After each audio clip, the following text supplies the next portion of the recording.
Ruth. Hello, I'm Gordon. Gordon, can you tell me when and where you were born? I was born in Kings Heath in 1933. It was a back-to-back house called Haddiston's Place. It's no longer there now. It's a supermarket car park now. My mother and father, my father was born in Birmingham, and my mother was born in Crewe, Sandbach in Crewe, which is in Cheshire. Gordon, where did you go to school? In 1938, I started at Kings Heath Junior School. I was there for 12 months and they opened a new school called Wheeler's Lane. Brand spanking new school, and that's where I started and did the rest of my education there, from the infant school, the junior school and also the senior school. I was one of the first people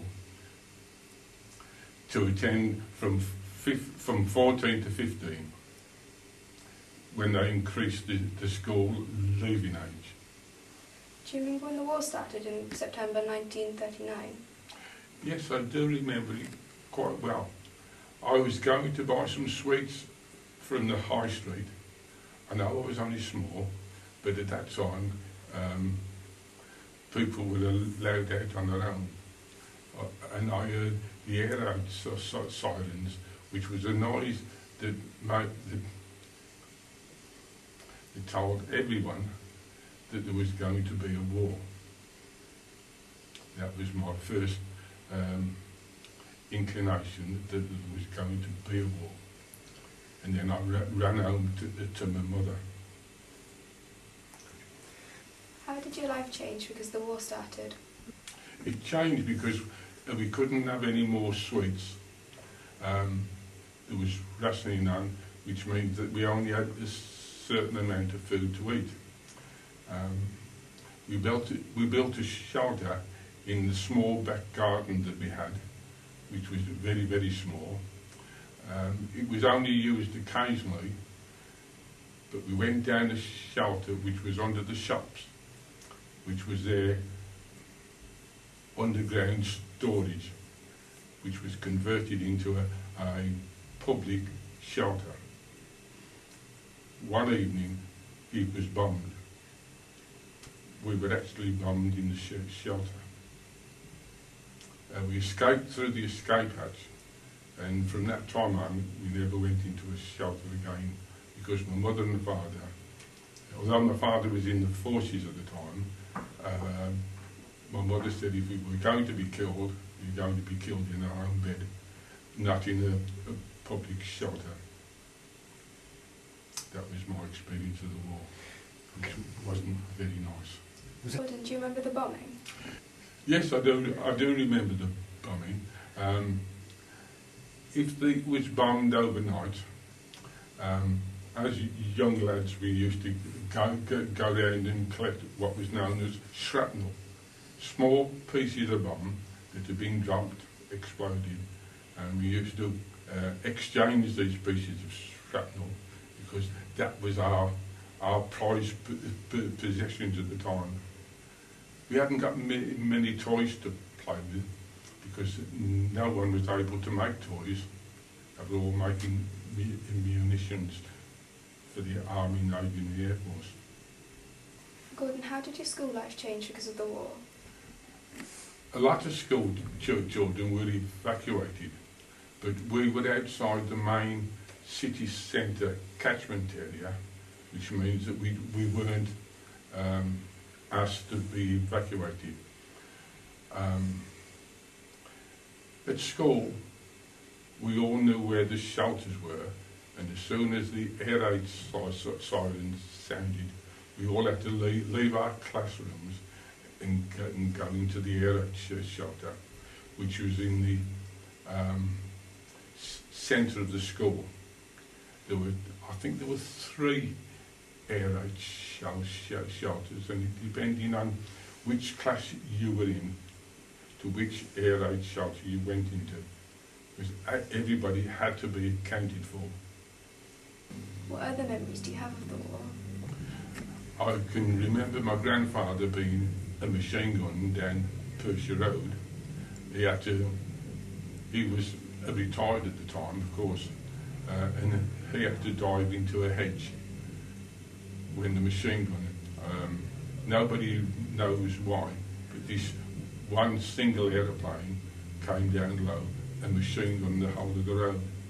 And my great-grandfather was involved. Although he wasn't hit, he was involved in it. What else can you remember about the war? Well, towards the end of the war, things were getting a bit easier with food, and by that time my father had been invalided out of these services. He had his eardrums blown out because he was in the Royal Artillery, which meant that he was on the big guns.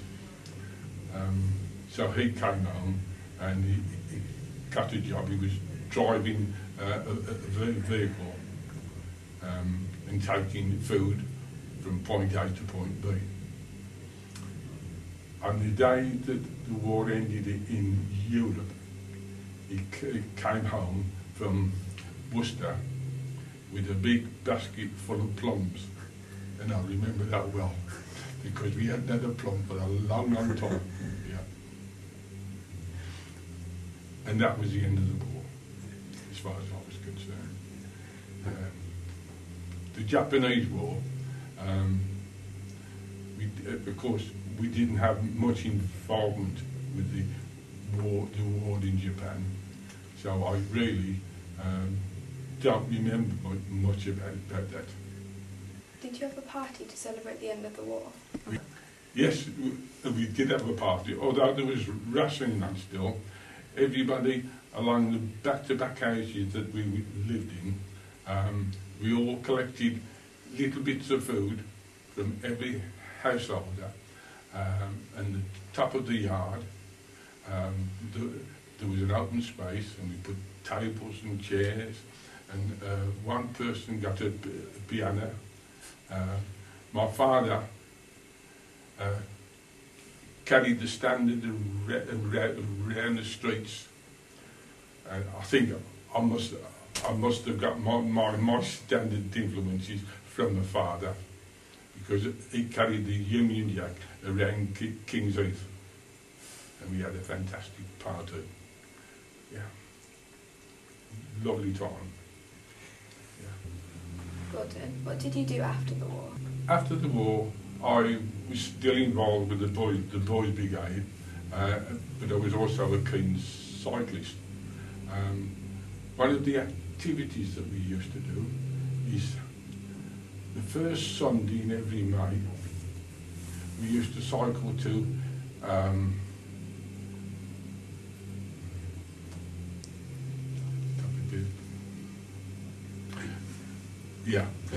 the Licky Hills. That's the cycle. We used to get up at 3 o'clock in the morning, quite a crowd of us, and cycle to the Licky Hills. Now I know it's so easy to jump in a car now and go there in 5 minutes, but at 3 o'clock in the morning, a crowd, 7 or 8 young lads, we cycled to the Lick Hills to see the sunrise. We must have done that for 7 years, and I ever saw the sunrise once, and it was absolutely fantastic. When you're on top of the Licky Hills, and you can see the snake of the River Severn shining like a silver snake. Wonderful. The other years, it was raining, it was wet, it was dark, miserable. We had our breakfast, we took bacon and eggs up to the Licky Hills, we fried it there, and afterwards we came back and went to church. That was one episode. Another episode, we came to Billesley Common, and we used to cycle. I wasn't a very good cyclist, but I was willing to join in on anything. and we cycled around Billesley Common with a few, not professionals, but the likes of Tommy Godwin, Bob Maitland, Fritz Durlacher, which he'd been a prisoner of war. He was a German, he was a prisoner of war, and he stayed in England after the war, and he became a professional cyclist. One occasion, we took some photos of us cycling around Billesley Common.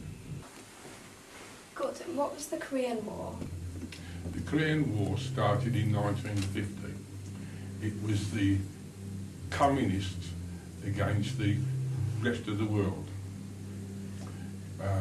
In 1945, after the Japanese War, Korea, which had been dominated by Japan for 30 odd years before, and was split into two. The 38th parallel was the demarcation line between the North Korean and the South Korean. The North Korean was dominated by the communists. South Korea was dominated by the Americans. And in 1950, the communists decided to try and take over the South Korea, and they came down in force, and they were fighting, and they fought right down to the bottom of Korea to a place called Busan. It's now called Busan. Don't ask me why, because I don't know. Then the United Nations were involved, and the United Nations at that time decided that they should get a force and push the communists back across the 38th parallel border.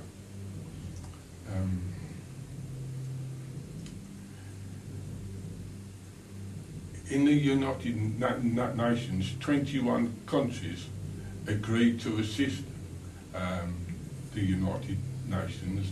Others, like China and Russia, and certain communist countries, disagreed. So from 1950 to 1953,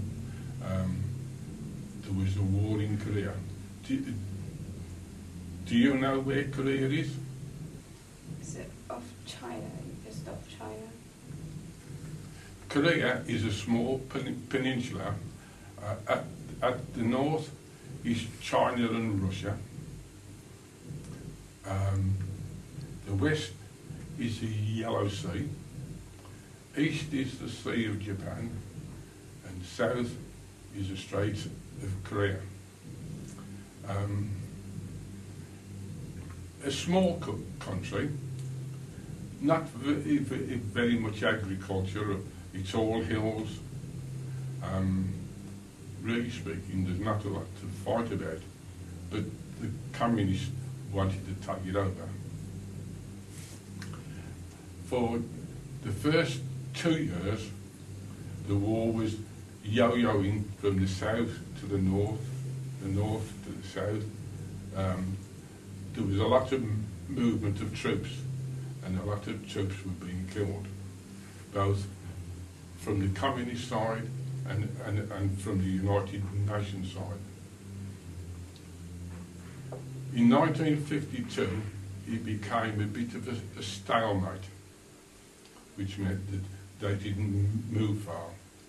There was the odd fight, which meant they moved down a couple of miles. We fought back and we went up a couple of miles. So from 1952 to 1953, there wasn't much movement. There was a lot of fighting, but not much movement as far as the troops were concerned. it was a country where it was very hot in the summer, very cold in the winter, very wet in the spring, and very wet and very dry in the autumn.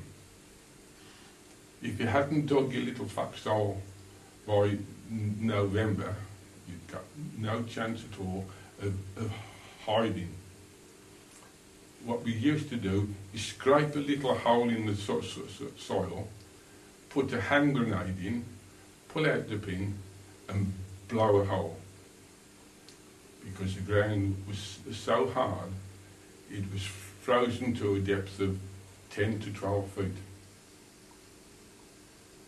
Very, very cold. When the spring came, the rains came, and I was stationed near the Indian River, which is one of the main rivers in Korea, and it would rise 15 to 20 feet overnight. There was so many hills that the rain used to flood down into the Indian, and it would rise a terrific amount. Summer came and it was extremely hot. Extremely hot. And of course, with heat you get flies and things like that. Various diseases. Autumn time was nice. Autumn time was a little bit after the extreme heat, before the extreme cold, you were able to move about a bit. That was Korea. Gordon, were you conscripted into the armed forces? I could have been conscripted. I was at the right age. I was 18, and at 18, all males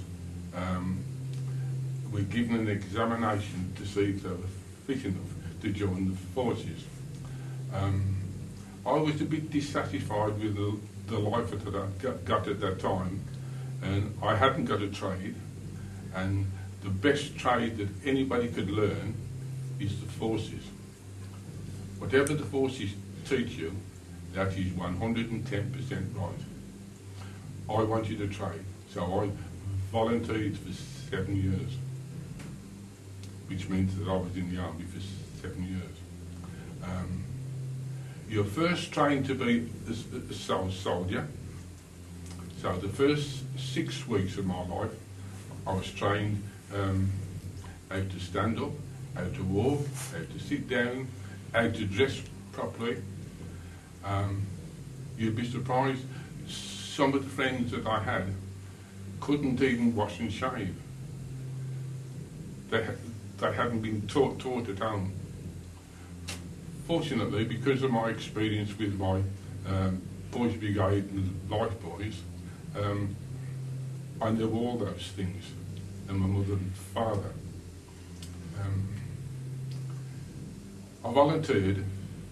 I did my training as a soldier. Then I wanted to be a cook. So I trained for 9 months to be a cook. And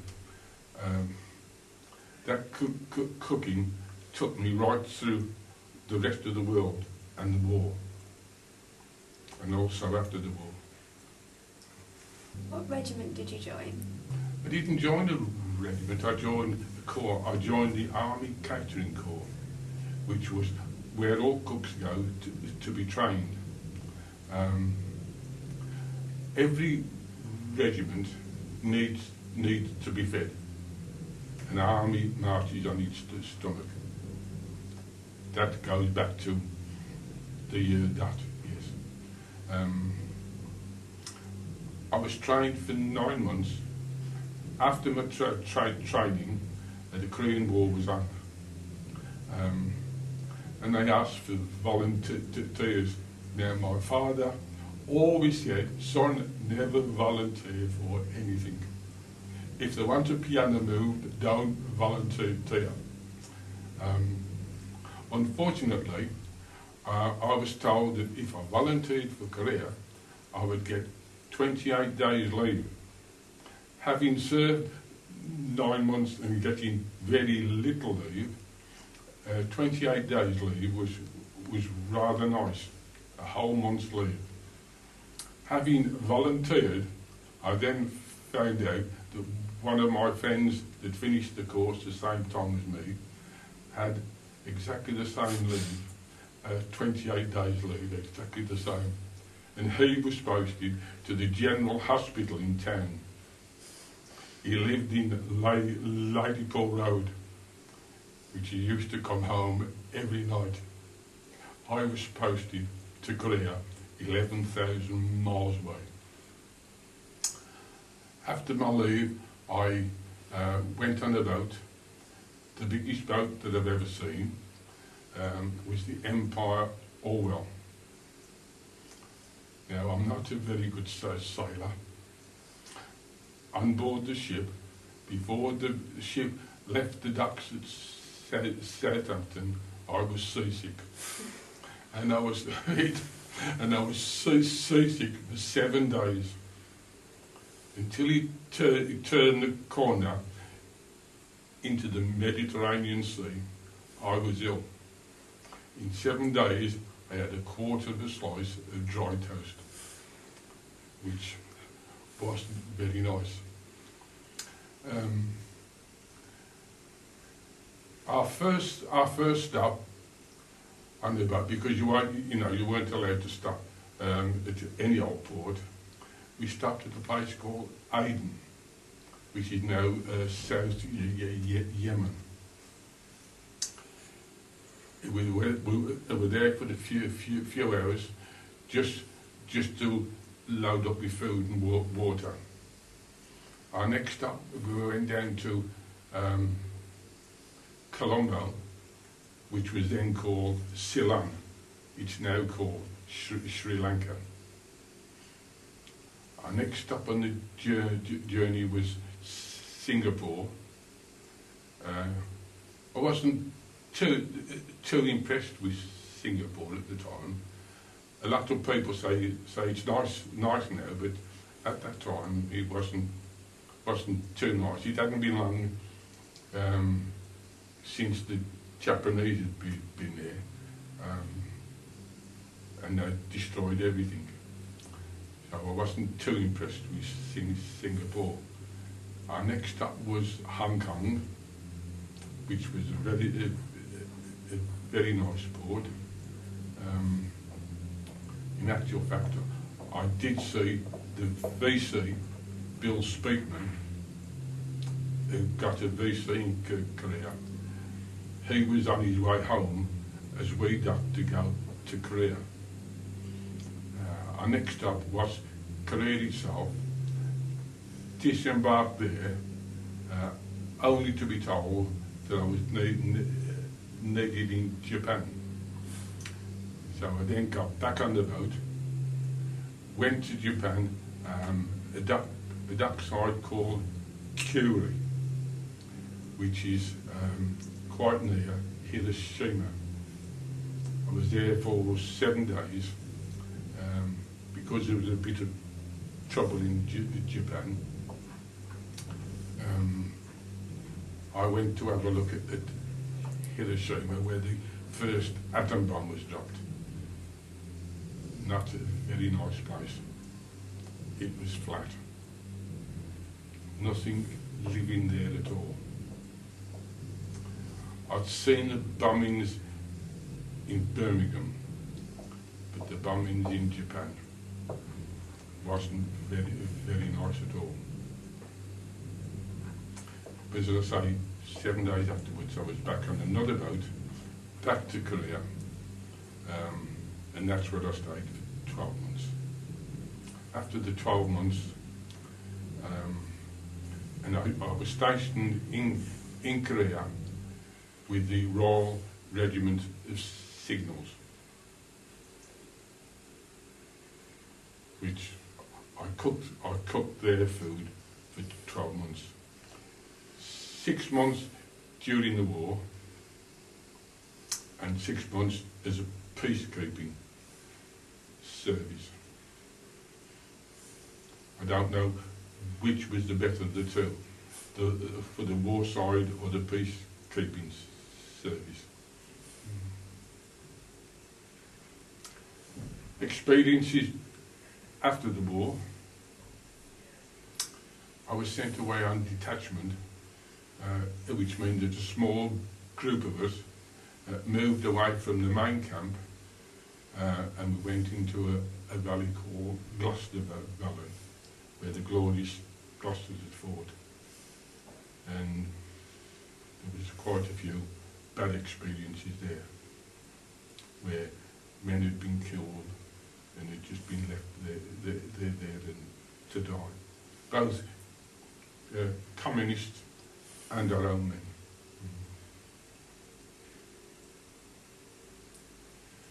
But after the war, as I say, in the autumn time, it was quite nice. We used to go down to the Indian River to swim, which occasionally was nice, but when animals and dead bodies were floating by, not very nice at all. So those days we didn't swim. I've got one or two photos of us swimming. Good, and because you're a cook, why did you have to dig foxholes? Infantrymen are the men that get all the glory in the army because they are the ones that are face to face with the enemy. The cook has to be there to feed them. So a cook is not too far away from the front line. And if they've got a foxhole in front of them, then you need one in front of you. Because if there's going to be a charge of foreign people coming and shooting at you, then you want somewhere to hide. And the foxhole is somewhere to hide. Good, what were your best and worst memories of the war? My best memories were staying alive, because over 1,000 of my friends didn't come back. 1,000 of my friends are still there. That was the best memory, staying alive. Worst memory? A few occasions I came close to being killed myself. I was going one particular time, I was going to have what they called R&R, rest and recuperation. After you'd fought in the front line for a period of time, they allowed you to have 5 days break. And I was on my way to Tokyo. I was transported back from the front line to the main city in Korea, which is called Seoul. I was there overnight before I caught a plane, and there was one plane with one bomb, and he went from North Korea right down to Seoul and dropped it right in the position that I was in. We didn't know we'd only got one bomb, but he happened to explode it just where I was. That was the one experience. I went to Tokyo for 5 days. On our way back, I got to the airport in Tokyo, and the big plane, the Globemaster, that we were due to come back on, the Americans had commandeered it, and because we were British, we were told to stay behind for the next plane. That plane that they commandeered crashed into the first hill out of the airport, and at that time it was the biggest disaster the world had known. They were all killed. I should have been on that plane. So I thank my lucky stars, and there is a man upstairs, he's looking after me. And what are your different medals for? That one is the British Korean medal, which was presented by the Queen. That was the United Nations medal, which was presented to people that served in Korea for the United Nations. That's a medal that was presented by the Korean government. That was from those two are commemorative ones from the United Nations. That one was from Hong Kong, from the for serving in Hong Kong. Those two really proud of. That one presented by the Korean government. I did go back to Korea in the year 2000. Year 2000 I did a Far East tour. I went to Hong Kong, Japan, Korea, New Zealand, which was another experience, because after my time in Korea I then served another 12 months in Hong Kong, which again was near the Chinese border, and I served with the 1st Battalion of the Welsh Regiment there. I left the signals in Korea because they were based there for a long time.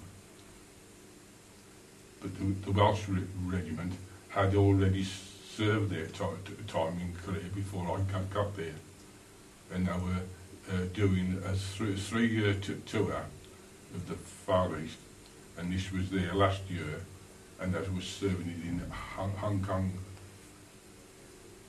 So that's why I've got that one, the Hong Kong. Gordon, what happened for the rest of the time you were in the army?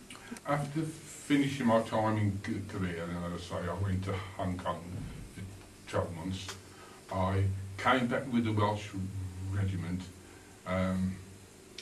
We first started off in Cardiff.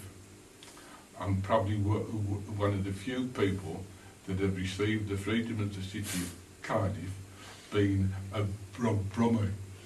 So I'm rather proud of that. After that, we moved down to Pembroke Dock, and I served there for quite some time at Pembroke Dock. Because of the experience that I'd gained of being a field cook, when the Suez Canal crisis came, I was put on standby to go to the Suez Canal crisis, which was in 1956. After that, I spent time in Blandford, in Salisbury, until I eventually finished in 1958. Although after that I was put on the reserve for quite a long time, which meant that I could have been called up again if there was any more trouble throughout the world. Gordon, I've really enjoyed talking to you. Well, that's very nice of you, and I hope that I've encouraged you to learn a little bit more about the Korean War and what happened. Yeah. Thank you.